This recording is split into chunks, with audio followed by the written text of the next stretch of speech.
to take this opportunity to greet you all on this beautiful Sabbath morning as we are going to explore the Word of God.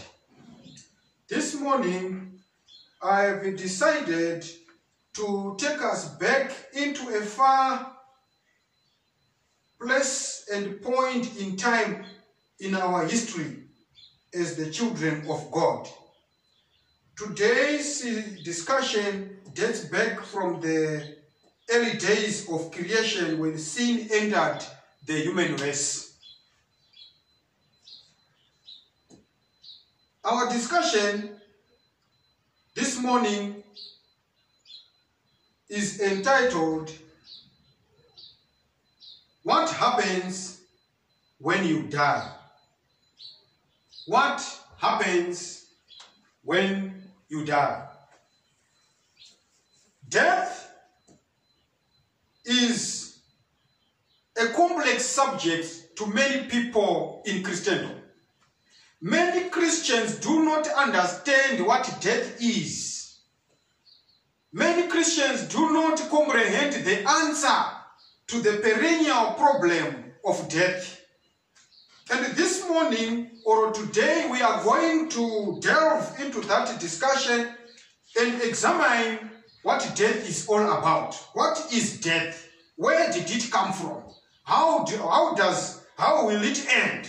These are the questions we want to answer today.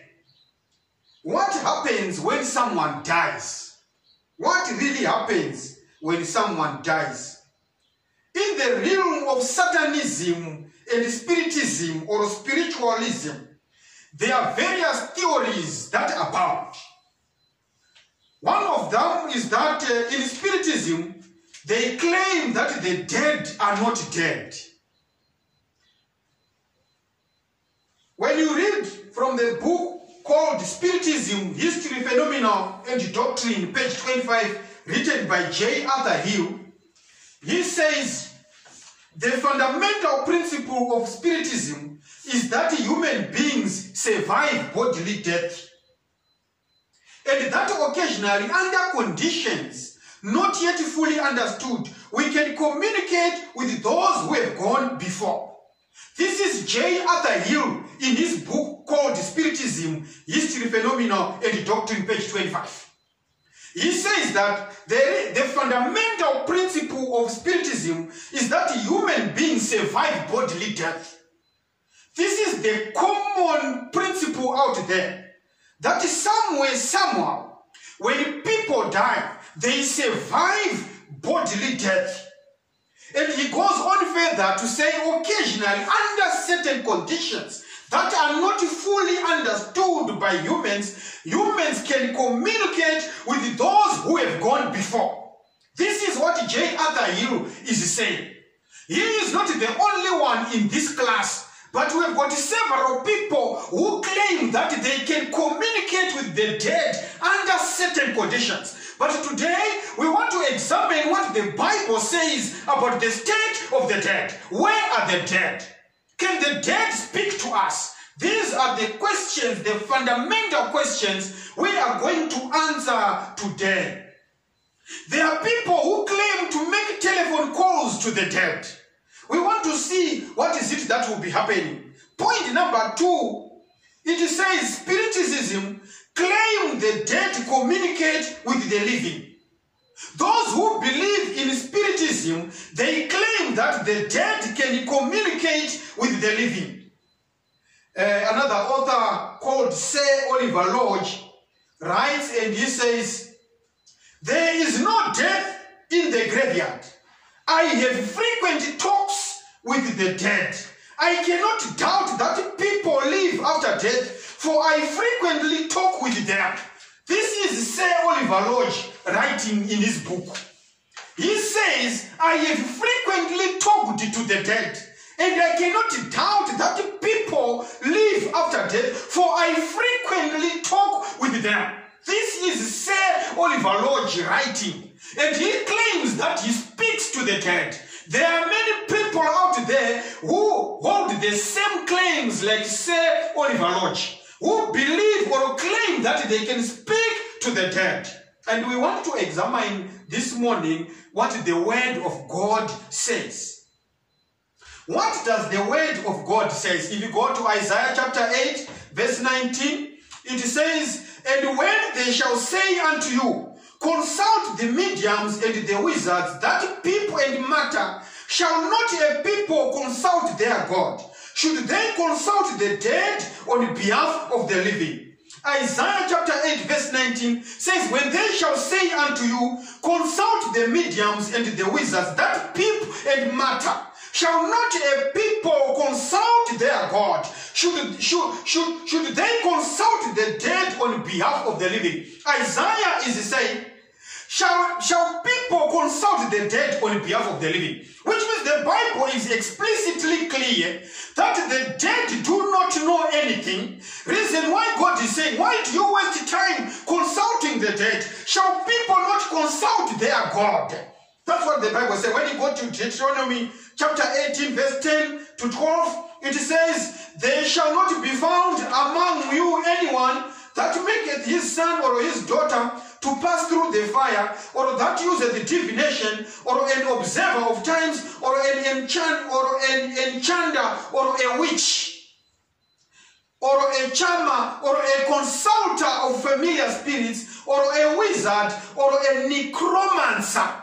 Deuteronomy is actually saying, among God's people, there should be no one who maketh his son or daughter to pass through fire, or anyone who uses divination, or an observer of times, or an enchanter, or a witch, or a charmer, or a consulter of familiar spirits, or a wizard, or a necromancer.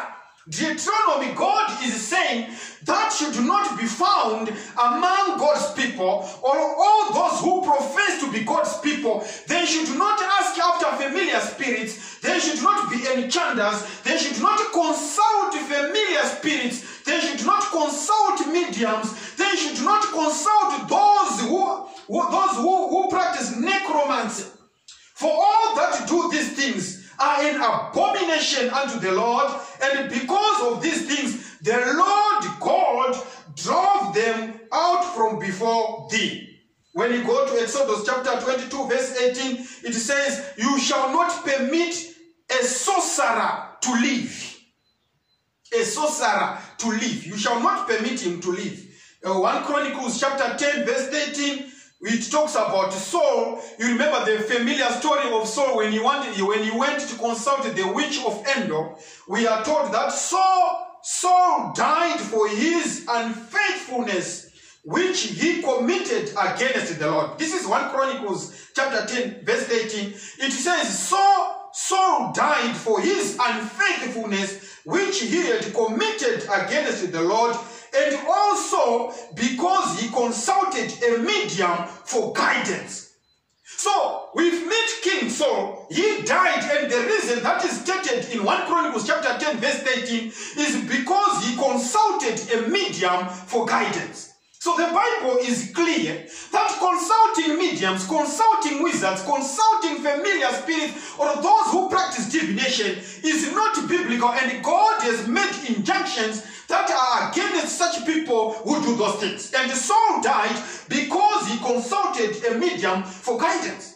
When you go to Leviticus chapter 19 verse 31, it says, "Give no regard to mediums and familiar spirits. Do not seek after them to be defiled by them." So the Bible is loud and clear that those who seek or who give regard to mediums and familiar spirits, the Bible is saying they are defiled by them. When you want to defile yourself, do that practice. In actual fact, the Bible is saying consulting mediums and familiar spirits results in you getting defiled. You become unclean before the Lord. That's what the Bible is saying. Leviticus 19 verse 31, "I am the Lord your God." Matthew 24 verse 4, "And Jesus answered and said to them, Take heed that no one deceives you, for false Christs and false prophets will rise and show great signs and wonders to deceive, Jesus answered and said unto them, you do err, not knowing the scriptures, nor the power of God. In actual fact, Christ is saying in Matthew 24, verse 24, in the latter days, the days of the end of time, the days we are in, false Christs and false prophets shall arise and show great things and wonders to deceive. So when Christ was talking to his disciples, he was pointing into the future, into the present days that we live. And he says, in those days, false Christ shall arise, and false prophets shall arise and show great signs and wonders to deceive. In other words, the Bible is saying, in the present days, in the present times that we are living, while in the past people would look to witches, to wizards, to necromancers, to divinations, in the present day there are false prophets who have flooded the world, and Christ says those people are deceiving through the signs and wonders that they are performing. Reason why Paul comes and says, do not believe any spirit, but test you these prophets. Because Christ is giving a warning that many false prophets and false Christ shall rise, giving signs and wonders. My brothers and sisters, this morning, when you read Matthew 22, verse 29, Jesus answered and said unto them, you do err, not knowing the scriptures, nor the power of God. People have been deceived today because they've set aside the scriptures, they've set aside the word of God and disregarded the very precepts of Jehovah that are supposed to light the way, that are supposed to light our paths. For the Bible says, thy word is a lamp unto my feet. And the people of today, they have thrown away the word of God, and they no longer have that lamp that lights our paths. When you go to Matthew, when you go to the Bible, we receive a message of hope. In Revelation chapter 1, verse 18, Jesus says, I am he who lives and was dead, and behold, I am alive forevermore. So Revelation chapter 1, verse 18 talks about Jesus. He refers to himself as the one who lives forevermore. But he says, I was dead, but behold, I am now alive. So the Bible is loud and clear that there is an element of death that besets humanity. For Christ died and he rose. And he is confirming in Revelation chapter 1 verse 18 that I am he who lives. I was dead, but behold, I am alive, because he resurrected. But there are people who do not believe that there is an element of death that besets the humanity. But today we want to explore that subject and see whether people really die when they die. What happens when you die? Revelation chapter 1 verse 18, Christ continues and says, and I have the keys of Hades and of death. The keys of death are with Christ. So the Bible is saying there is death, but there's one person who has got the keys of death, and the man Jesus has got the keys of death. 1 Corinthians 15 verse 16 says, for if the dead do not rise, then Christ is not risen. And if Christ is not risen, your faith is futile. You are still in your sins. Then also those who have fallen asleep in Christ have perished.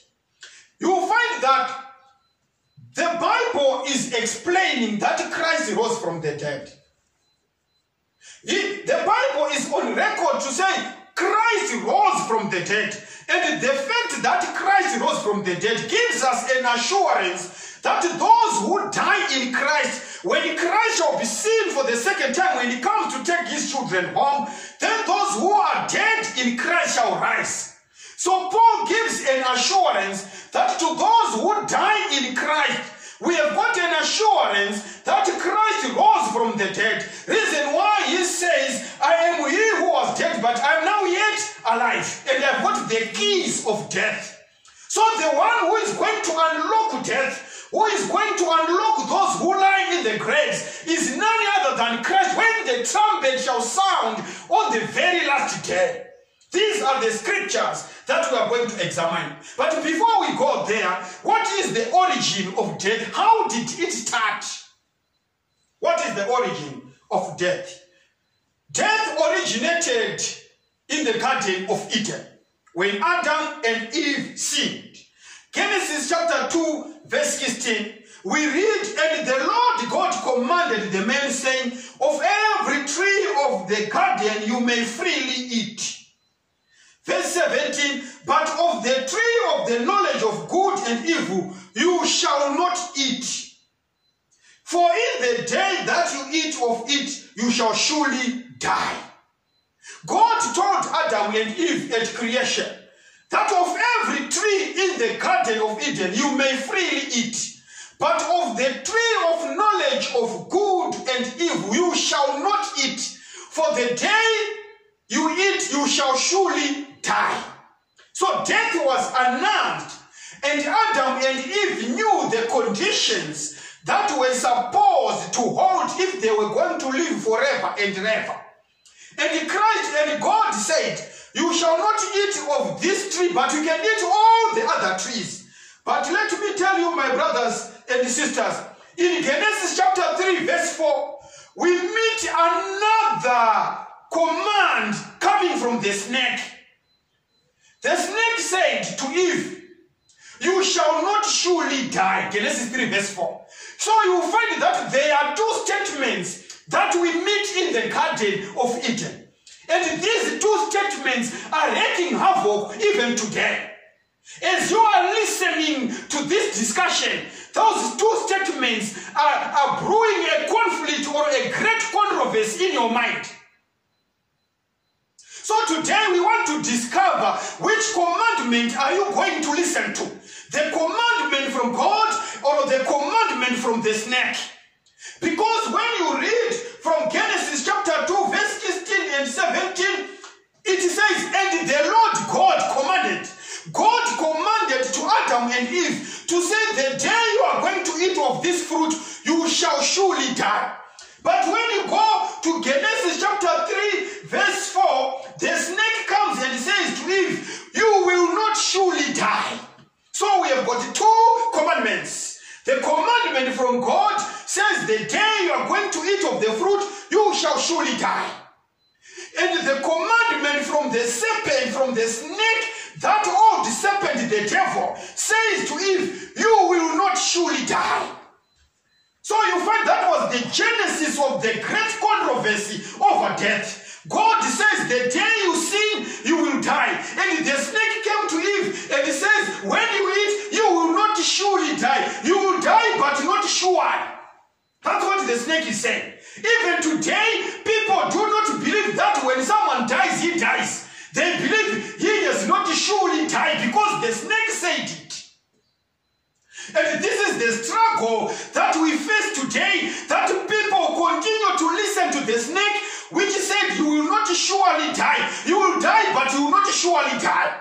So when someone dies and we bury him at the cemetery, people believe that his spirit is still alive because it is the snake which told them that you will not surely die. You will die, but not surely.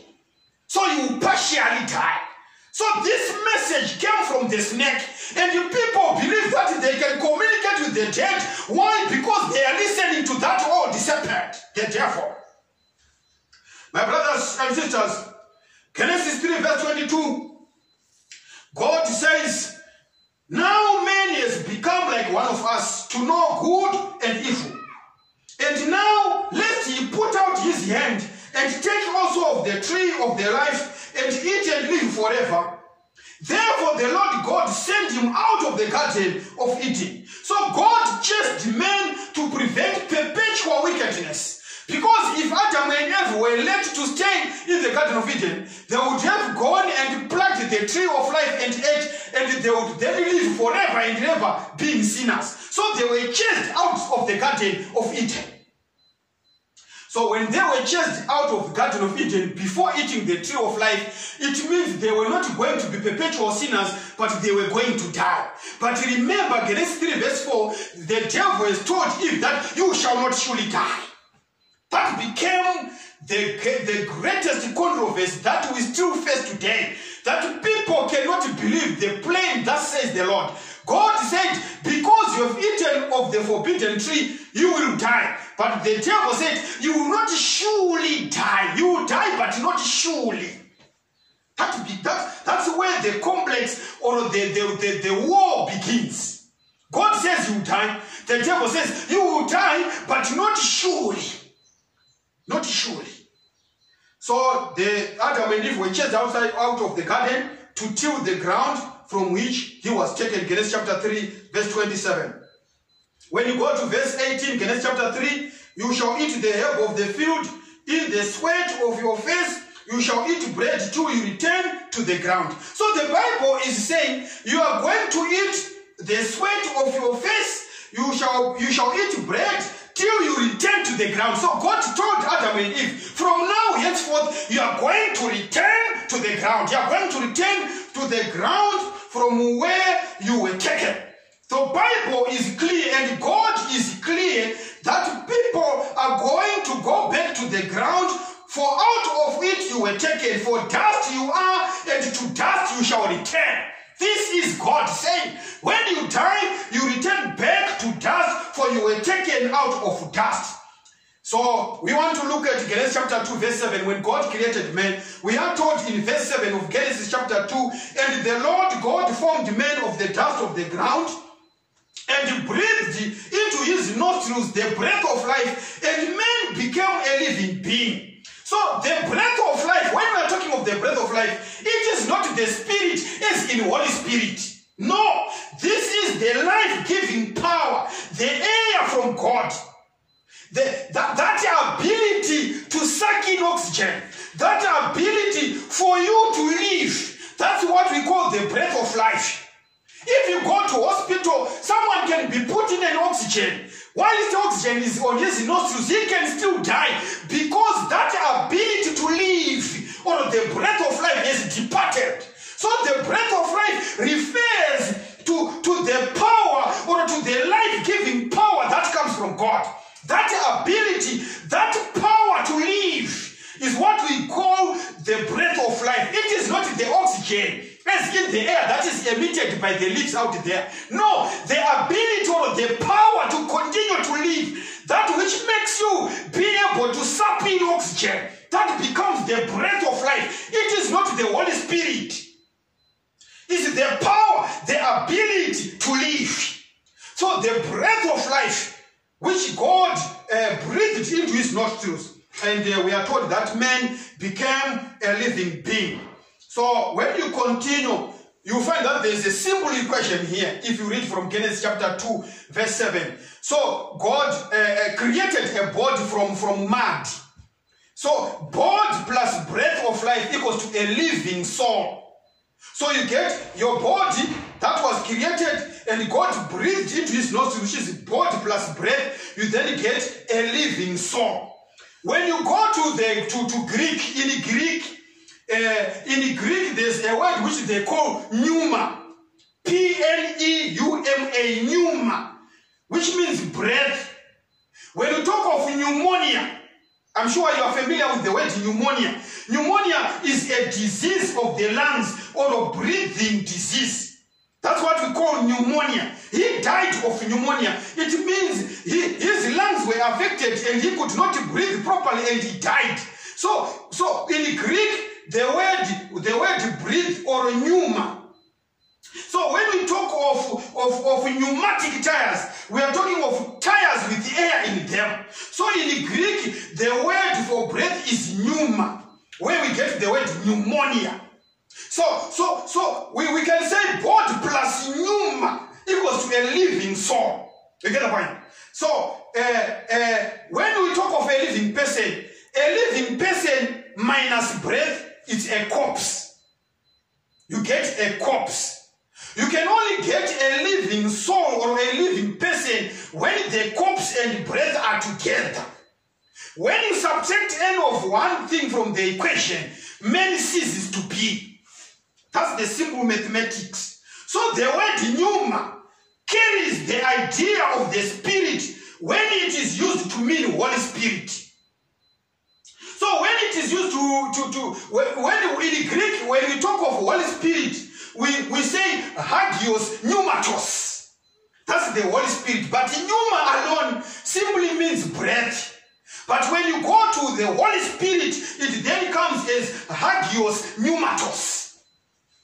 So it's different from the pneuma at creation.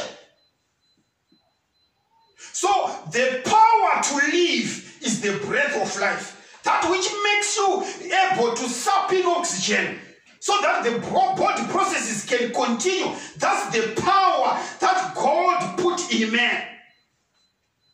So it's different from the Holy Spirit because the Holy Spirit becomes hagios pneumatos. Ecclesiastes chapter 12 verse 7, then the dust will return to the earth as it was, and the spirit will return to God who gave it. So Ecclesiastes 12 verse 7 says, when you die, the body, which is the dust, will return back to the earth, but the spirit or the breath of life will return to God who gave it. So there's no question as to say when man dies, his spirit will be hovering around and hovering around. No, the Bible is saying when you die, the spirit will return to God who gave it. Because in Genesis, we are told that God breathed the breath of life. He breathed his breath into the corpse and it became a living soul. But when you die, the spirit will return to God who gave it. So God gave pneuma or the breath. So when man was formed, so when man dies, the pneuma or the breath returns to God who gave it. So it's just like when you switch on your light, your lamp goes on and the whole room is lit. But when you switch off, it becomes dark. That's the same thing that happens at death. When the light is switched on, men become a living thing. When the light is switched off, man becomes a corpse. There is darkness. But can you say, where is the light? When you switched off, where did the light go? No, the power to light on the bulb has been switched off. That's the same element that happens at death.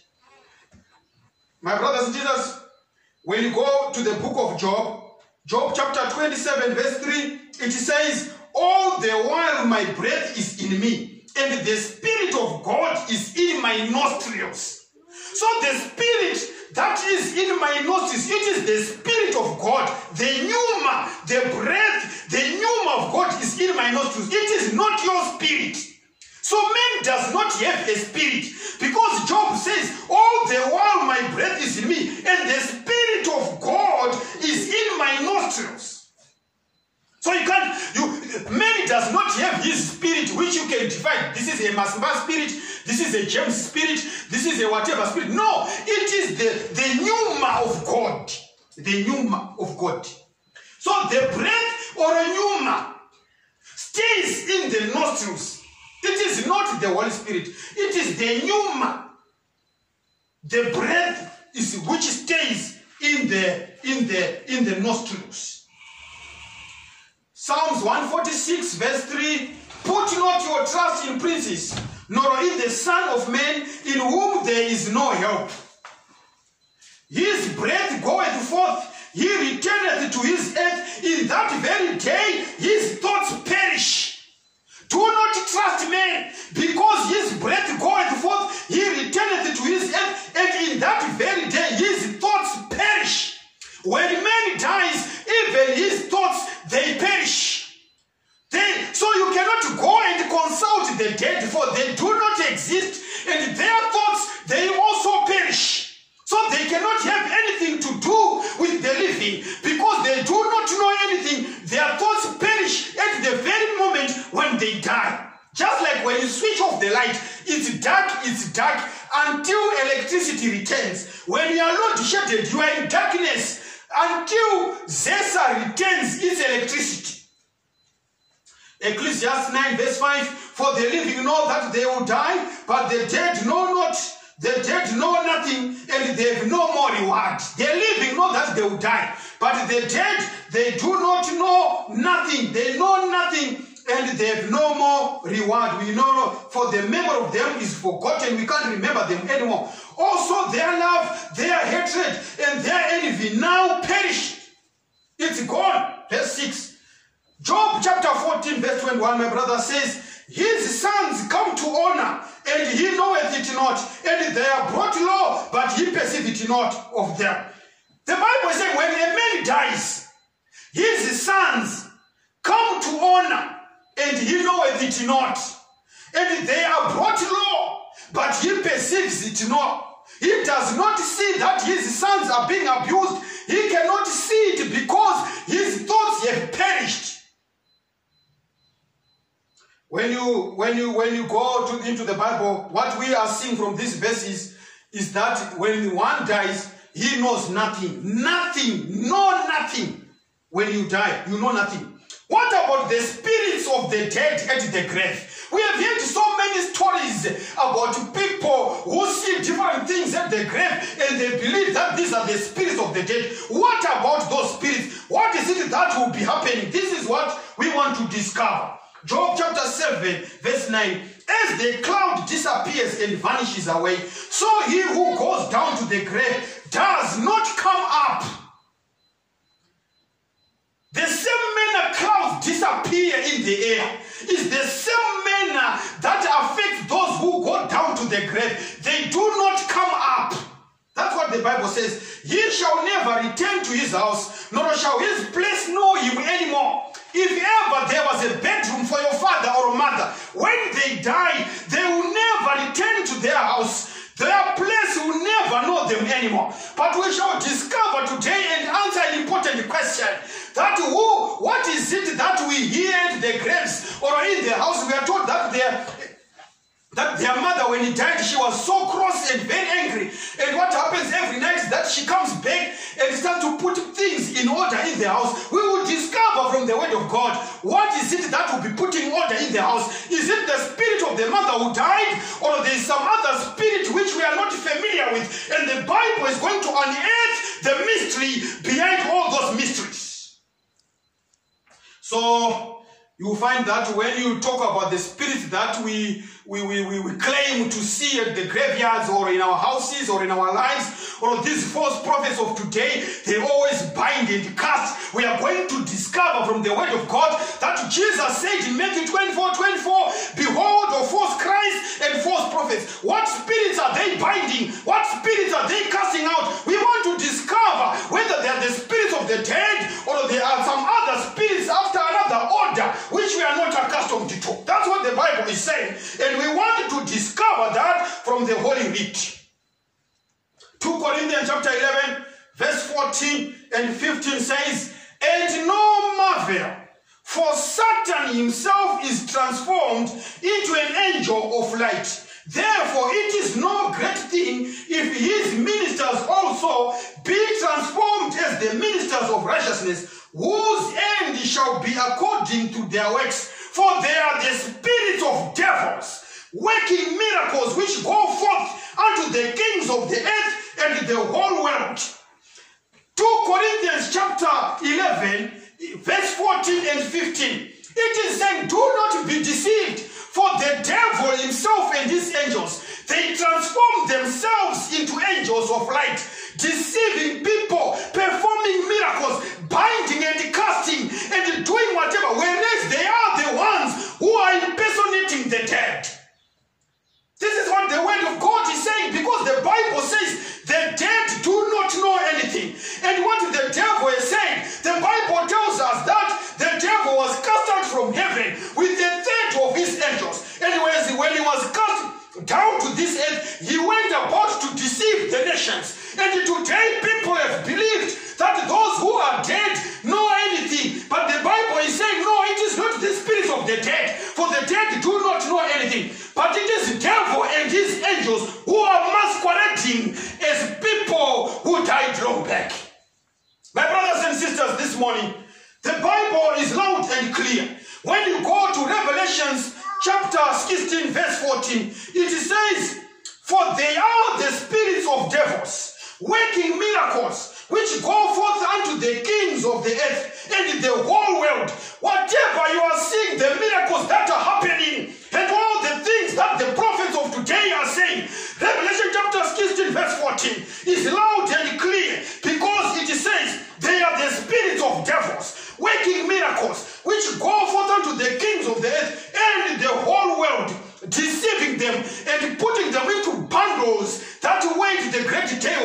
the wrath of God.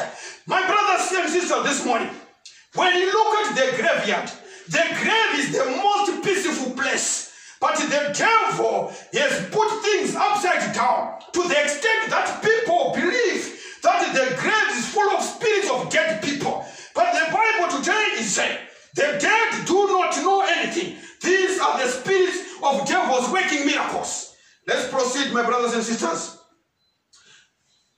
The world has no answers to the death problem. Only Jesus can give answers to the death problem.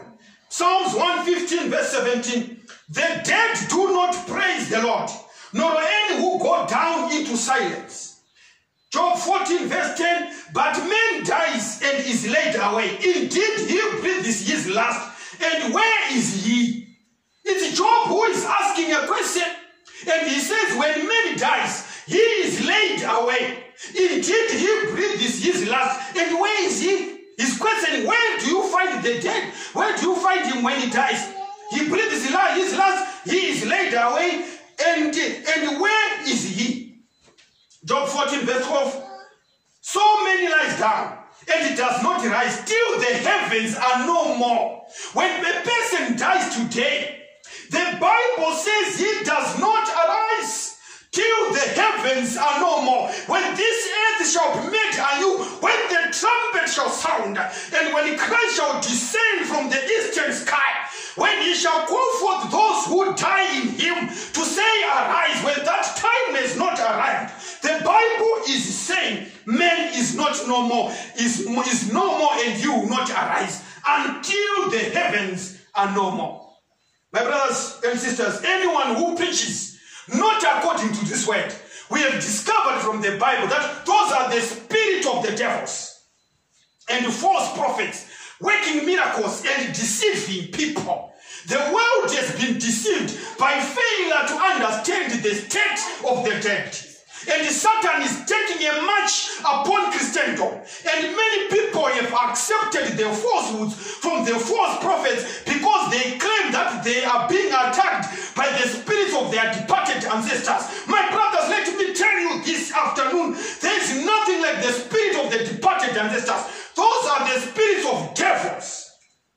As we continue, my brothers and sisters, Job chapter 14 verse 12, it says, so many lies down and does not arise till the heavens are no more. They will not awake nor be roused from their sleep. Job 14 verse 14, if a man dies, shall he live again? Job asks a question. If a man dies, shall he live again? All the days of my hard service I will wait till my change comes. Job is saying, I will wait in the grave until my change comes. And the change comes from the appearance of Jesus Christ. When the trumpet shall sound, this is the time when change shall come, when we shall put on immortality. This corruptible must put on incorruption. And this happens when the man who has got the keys of death comes. And this man is Jesus.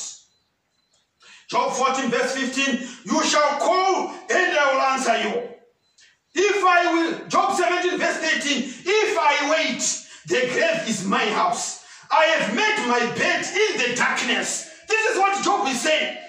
If I wait, the grave is my house. I have made my bed in the darkness. I will stay in my house, and this house is the grave. Until the Lord comes, I will continue. I have made my bed in darkness. So even Jesus describes death as sleep. When you go to Psalms chapter 13 verse 3, it says, consider and hear me, O Lord my God. Enlighten my eyes, lest I sleep the sleep of death. The Bible is saying, when people die today, they are sleeping the sleep of death. In other words, death is likened by sleep. It is likened by sleep. Daniel chapter 12 verse 2, and many of those who sleep in the dust of the earth shall awake, some to everlasting life, some to shame, and some to everlasting contempt. And some to everlasting contempt. Daniel chapter 12 verse 2. That's what it says here. When you go to John 11 verse 11, you remember the familiar story of the famous story of Lazarus. When Lazarus died, Jesus was not there. It was almost 4 days after Lazarus died, and they laid him into the tomb. And Christ comes, and Christ, as he was walking, he then says, "Our friend Lazarus sleeps, but I go that I may wake him up." So the Bible is actually revealing to us that when Lazarus died, he was still in his grave. Reason why Christ says to his disciples and to Martha and the friends of Lazarus that no, our friend Lazarus sleeps, but I go that I may wake him up. That's what the Bible says. Then his disciples said, "Lord, if he sleeps, he will get well." Then Jesus said to them plainly, "Lazarus is dead." Verse 14, chapter 11, John. And when you go to verse 15, it then says, "And I am glad for your sake that I was not there, that you may believe. Nevertheless, let us go to him." This is Jesus speaking to his disciples and the sister to Lazarus. Then Martha, the sister of Lazarus, said to Jesus, "Lord, if you had been here, my brother would not have died." Jesus said to her, "Your brother will rise again." Verse 24, "I know that you will rise again in the resurrection at the last day." Martha is responding to Jesus. Jesus is saying, "I'm going to rise your brother. He is going to awake from his sleep." But Martha says, "I know that at the very last day, he is going to rise. But now he is dead because we were not there." And Jesus says, "I am the resurrection. I am the life. He who believes in me, though he die, he shall live."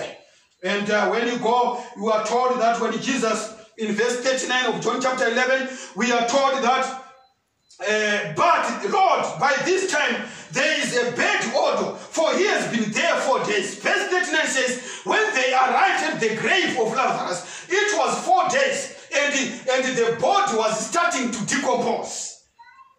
And we are told that when Christ arrived at the tomb, he says, "Lazarus, arise. Lazarus, come forth." And the Bible is loud and clear that Lazarus then arose. My question is, if the dead die and go to heaven, was it fair for Christ to call down Lazarus from heaven to come back on this earth and continue with the travail and the anguish that we find on this earth? So the Bible is clear that those who die, they are asleep in their grave. Because Christ went to the grave of Lazarus and said, "Lazarus, come forth." And Lazarus arose. When you go to 1 Thessalonians 4 verse 13, it says, "But I do not want you to be ignorant, brethren, concerning those who have fallen asleep, but lest you sorrow as others who have no hope. For the Lord himself will descend from heaven with a shout, with the voice of an archangel, and with the trumpet of God, and the dead in Christ will rise first." The Bible is saying, I do not want you to be like people who have no hope concerning the dead. For Christ shall descend with the voice of an archangel, and the dead in Christ shall rise first. There is a resurrection, my brothers and sisters. Those who die today, they are asleep in the graves. But there's a resurrection that is coming. And those who are going to resurrect first are those who die in Christ from henceforth. Blessed are they from henceforth who die in Christ, for they shall arise when the trumpet shall sound. 1 Corinthians 15 verse 51, it says, "Behold, I tell you a mystery. We shall not all sleep, but we shall all be changed. In a moment, in the twinkling of an eye, at the last trumpet, we shall be changed." That's what it says. "For the trumpet will sound, and the dead will be raised incorruptible, and we shall be changed." Verse 53, 1 Corinthians 15, verse 53, "For this corruptible must put on incorruption, and this mortal must put on immortality." John 5, verse 28, "Do not marvel at this, for the hour is coming in which all who are in the graves will hear his voice." All in the graves, and come forth those who have done good to the resurrection of life, and those who have done evil to the resurrection of condemnation. John 5 verse 29. My brothers, when you die today, you don't go to heaven. When you die today, you don't go to hell that is burning with fire. But when you die today, you sleep in your grave, and you wait for the last trump. When the trumpet shall sound, some shall rise to everlasting life, Some will rise to everlasting condemnation. It is your choice that you make today that determines your destiny. And it is my prayer this morning, brothers and sisters, wherever you are, that you make the right choice so that you place your life at the appropriate place when the trumpet shall sound. Revelation 22 verse 12, and behold, I am coming quickly, and my reward is with me to give to everyone according to his work. 1 Thessalonians chapter 4 verse 17, then we who are alive and remain shall be caught up together with them in the clouds to meet the Lord in the air. So those who are alive at the time when Christ comes, they are going to wait, they are going to meet those their departed ones who are dead, because they will be when the trumpet shall sound, they are going to arise and they meet together in the air. So shall we ever be with the Lord. That's what the Bible says. And you remember the famous story of Christ at the cross and the two thieves, one to the left and one to the right. We are told that in Luke chapter 23 verse 42, then he said to Jesus, Lord, remember me when you come into your kingdom. And Jesus said to him, assuredly I say unto you, today I will be with you in paradise. Many people have taken that verse out of context and believed that when you die you go to heaven. But in English, we say syntactical frailties can lead to serious challenges semantically. When you look at the way the verse was written, Luke 23 verse 43, it says, and Jesus said unto him, verily I say unto thee, today thou shalt be with me in paradise. But when you look at it, Jesus was saying, verily I say unto you today, thou shalt be with me in paradise. To mean he was promising the thief on that very day that he shall be with him in paradise at that very appropriate time when the last trump shall sound. So because a comma was omitted after the word today, he has made people to believe that Jesus was promising the thief that on that very same day he will be in paradise. But we know that when Christ rose and Mary wanted to get hold of him, he said, woman, do not touch me, for I am wait to go to my Father. Which means when Jesus arose, he actually spent 40 days on this earth before going to heaven. Which means Jesus did not go to heaven on the day he died, because when he arose on Sunday, he spent 40 days and 40 nights on earth until he then departed. Which means he did not go on that very day. So we cannot take this to mean that he was promising the thief to be with him that very day when he died. So, my brothers and sisters, I want you to understand that if you go to John chapter 20 verse 17, he says, I have not yet ascended to my Father. He told the woman at the top that, do not touch me, woman, I am not yet ascended to my Father. Jesus did not go to heaven on that very same day. My brothers and sisters, this morning, we have discovered that the Bible is loud and clear.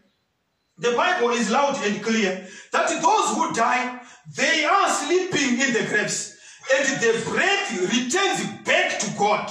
So there's nothing like a spirit of man that is hovering around. There's nothing like a spirit of your aunt. There's nothing like a spirit of your father, which is causing poverty in your home, which is causing death in your home. No, Satan is making a deflection. He's diverting the attention from the real war, the real great controversy between Satan and his evil angels, and Michael and his angels, Christ and his holy angels. There is a great controversy, my brothers and sisters, that is happening in the cosmic, which we call the cosmic conflict. That's the technical name.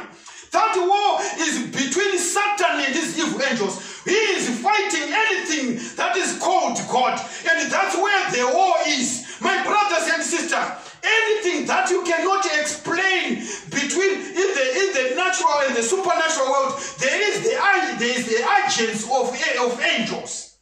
The agents of angels, that's what makes the difference. You need to understand the work of angels if you are to bypass or overcome what the devil tries to instill in our minds. My brothers, this morning, I want to, before I conclude, I need to touch a little bit in terms of the signs and wonders that the devil is performing in this world. It is not the spirit of the dead, but this is the work of the angels, the work of evil angels. Satan is parading the so-called spirits of the dead so that he masks himself and people fail to see beyond the obvious. My brothers and sisters, this morning, when you go to Revelation chapter 12, verse 7 to 12, we are told that there is a great controversy, the great cosmic battle between Christ and his angels and the devil and his angels. That's when they are battling to control humanity.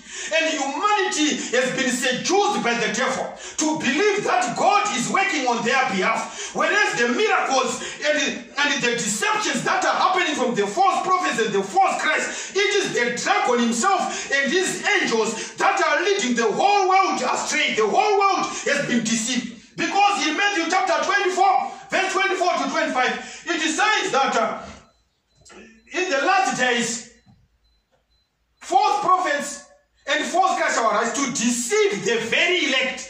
Dedicated Bible-believing Christians are being deceived by the devil, my brothers and sisters. When you go to Revelation chapter 16, verse 13 to 15, it explicitly told us that I saw three unclean spirits. I saw three unclean spirits from the mouth of the dragon, which is Satan, and from the mouth of the beast, and from the mouth of the false prophet. False Protestantism is what is called false prophets. And these are the spirits which work out miracles and deceptions, deceiving the world.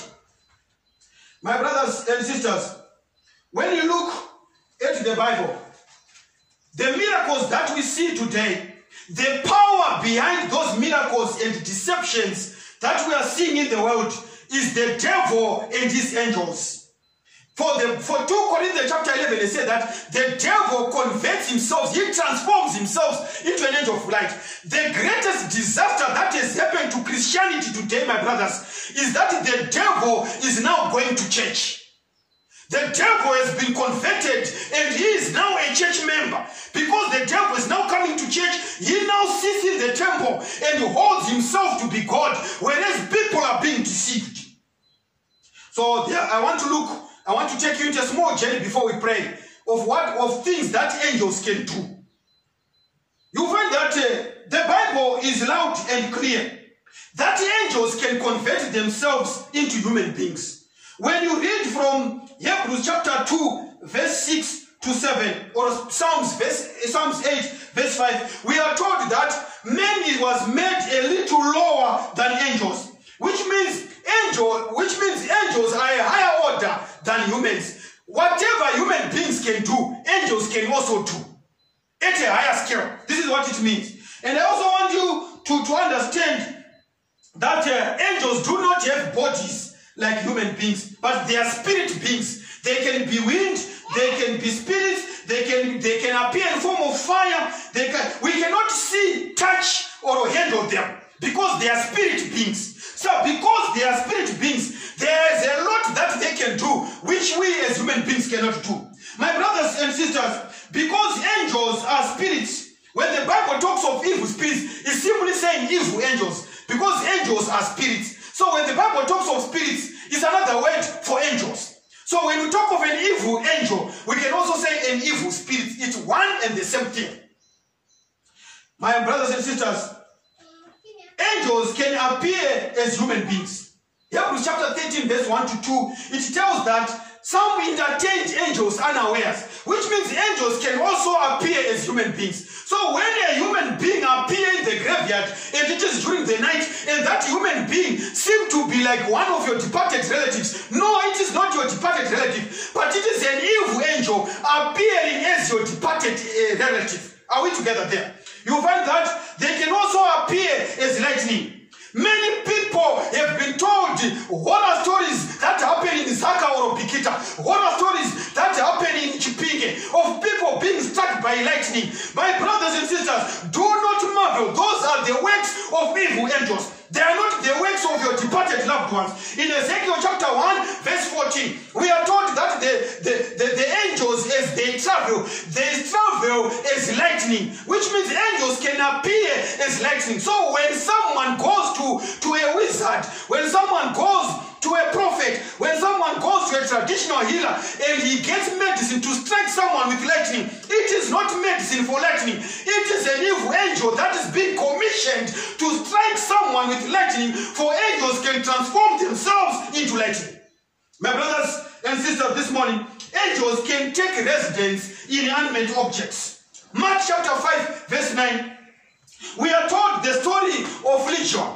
A legion in the Roman army consisted of between 3,000 to 5,000 men or armed soldiers. So legion simply referred to 5,000 devils, up to 5,000 devils. So which means those devils, they were staying in this man. So the name of this man was not Legion. No, the number of the devils in this man was more than 5,000. Reason why it was a legion of devils.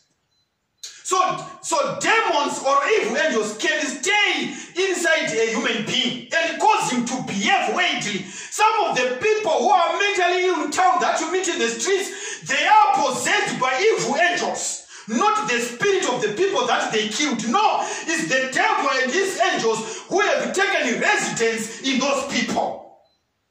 My brothers and sisters, the Bible says evil angels can take residence in inanimate objects. So when you go to Numbers chapter 22, you know the story of Balaam with the donkey. The donkey started speaking to Balaam. It was not the donkey that was speaking, but it was an angel of the Lord that caused the donkey to speak. In other words, it was the angel that was speaking. Any mysterious thing that you cannot explain, you can only explain it in terms of the work of angels, because they are the ministers that are sent to minister on behalf of God's people if they are good angels. And also Satan sends his angels to minister on his behalf. So churches have been formed today. Miracles are being performed. The sick are being healed. Not because it is a spirit from God, but these are angels of the devil to comfort the people to believe that the Spirit of God is still working for us, even though we disregard the commandments of Jehovah. You break the Sabbath, but you believe that God is working for you. And Satan is very happy to provide the deficit. And he makes you comfortable to believe that God is still among us. Why? Because the Bible said even the devil himself transforms himself into an angel of light. The devil is now reading the Bible. The devil is now reading and preaching from the pulpits. And the world has been deceived, my brothers and sisters. Angels. So when you go to issues like the World Cup, you find that people, they say Octopus predicted that England is going to beat Germany 2-1. It's not Octopus who is predicting. Those are the evil angels in Octopus. So even Christians today, they are so happy to write stories about Octopus predicting the outcome of the match. No, you are being happy to let the devil tell you what to do in your life. My brothers, angels can take residence in inanimate objects. You remember the famous story in Exodus chapter 7, verse 10 to 12, when Moses and Aaron threw their stick and it converted into a snake, and the Pharaoh, his wizards and the false prophets came and they did the same thing with their stick, the same thing with their sticks, and converted into a snake. And Moses and Aaron's stick then swallowed the sticks of the wizards. Which means when we were seeing the sticks converting into snakes, to us we are seeing the sticks, but it is the work of angels. So when you see things like the holy crosses, the handkerchiefs being thrown into the air, and people falling down, it is not about the handkerchiefs, but those are angels, the evil angels, that are masquerading as miracle pens, miracle oranges, miracle whatever. All those are evil angels, because the Lord said, you shall eat of the sweat of your brow, when he was talking to Adam and Eve. Now we see another order of beings where people believe that you should pass an exam without reading your notes. Just buy a miracle pen and go to church and you're going to pass. No, my brothers and sisters, that is not a miracle pen. You are holding an evil angel in your hand and you are writing an examination. Being deceived by the devil. What is the speed of an angel?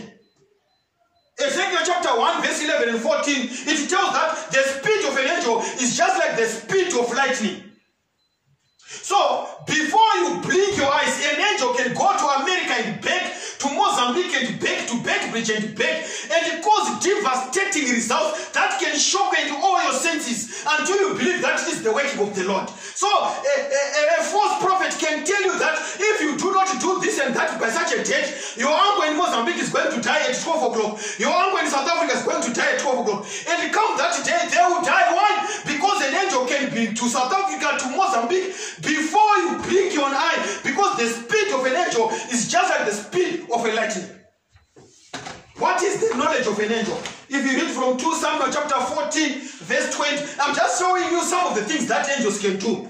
2 Samuel 14, verse 20, you find that Joab, as they were discussing, he says, my king is wise according to the knowledge of an angel, to know everything that happens under the earth. Which means angels are able to know everything that happens under the earth. Some things that happened before you were born, angels know about that.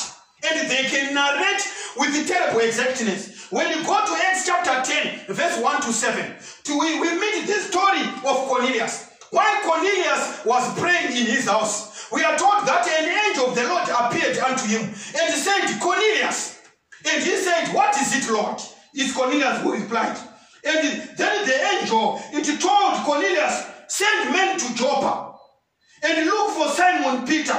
He lodged with Simon a tanner, and their house is by the seaside. We are told that when this angel appeared to Cornelius, if you read the whole story in Acts chapter 10, verse 1 to 7, we are told that the angel started to tell Cornelius what he was doing. Your supplications have come for a remembrance before the Lord.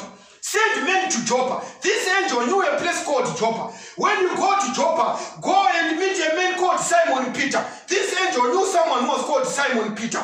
When you go to Simon Peter, he lodged with another Simon a tanner. This angel knew the landlord of Simon Peter. The landlord of Simon Peter was called Simon the tanner. This angel knew the physical address of Simon the tanner. Their house is by the seaside. My brothers, angels know everything. It is not something that you should worry or marvel about when a false man of God tells you that your bra is a yellow bra and you've got a skirt and a petticoat blue and pink. That should not trouble your mind, because angels know everything. Many people have followed after false prophets after being told their ID numbers.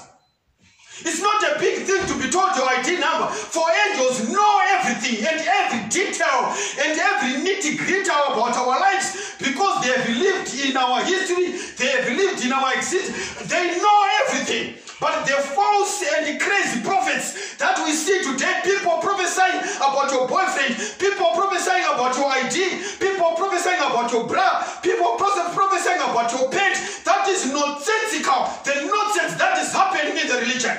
But God is saying the dead know not anything. Many people have departed from the faith. The word of God is loud and clear, that we are now waiting for the soon coming of our Savior, when he shall come from the eastern sky to take those who have done according to his commandment. For when you read in John, the Bible says, if you love me, keep my commandments. People are not keeping the commandments of God, yet they prophesy that God is doing wonders among them. No, it is not the wonders from God. It is the wonders from the arch-enemy. It is the wonders from the arch-deceiver. He who fights everything that is called God. And this is the work of the devil. My brothers and sisters, let me tell you this. Let me tell you this. We carefully secure our houses with the bolts and locks to protect property and our lives from evil men. But we seldom think of the evil angels who are constantly seeking access to us and against whose attacks we have in our own strength no method of defense. My brothers and sisters, but those who follow Christ are ever safe under his watch care. Angels that excel in strength are sent from heaven to protect them. The wicked one cannot break through the guard which God has stationed about his people. Psalms 34 verse 7. The angel of the Lord encampeth round about them that fear him and delivereth them. Matthew 18 verse 10. Take heed that you do not despise any one of these little ones. For I say unto you that in heaven the angels do always behold the face of my Father. Job 1 verse 9 to 10. Do Job fear God for naught?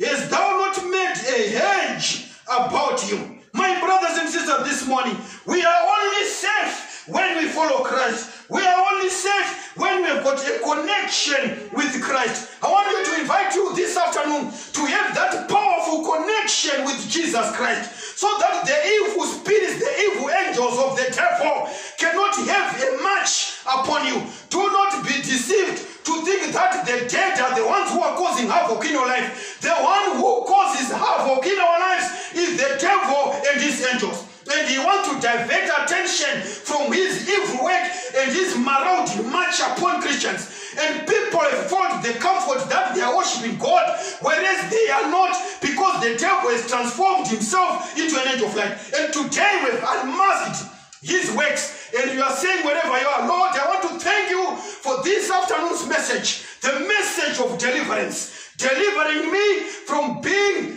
held by the devil and his angels. I want to be free and be liberated in the blood of Jesus Christ. If it is your prayer, we want to pray this afternoon. And you say, I want to be liberated by the spirit of freedom, the spirit of Jesus, who can untangle me from the hold and the cage of all the foul birds, the evil spirit of the devil.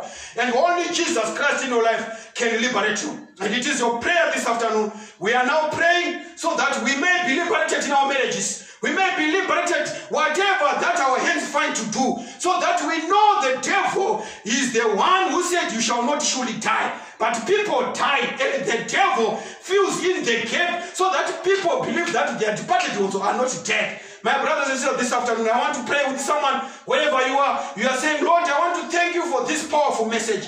I am liberated. I'm not going to follow I'm not going to consult mediums. I'm not going to consult necromancers. I'm not going to consult those with familiar spirits. I will consult Jehovah. If it is your prayer, lift up your hands so that we can pray. We are now praying. Our Father who art in heaven, we want to thank you through the powerful blood of Jesus.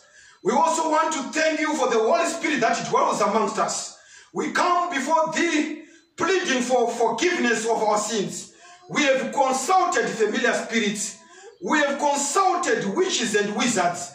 But today your word has said, can men consult the dead for the living? No, we will consult our God who created the heavens and the earth. Because of the power and the blood that cleanses us from every stain, the blood of Jesus, we claim freedom. For we know you died on the cross so that we can be freed. We are free indeed because we have accepted you as our personal Savior.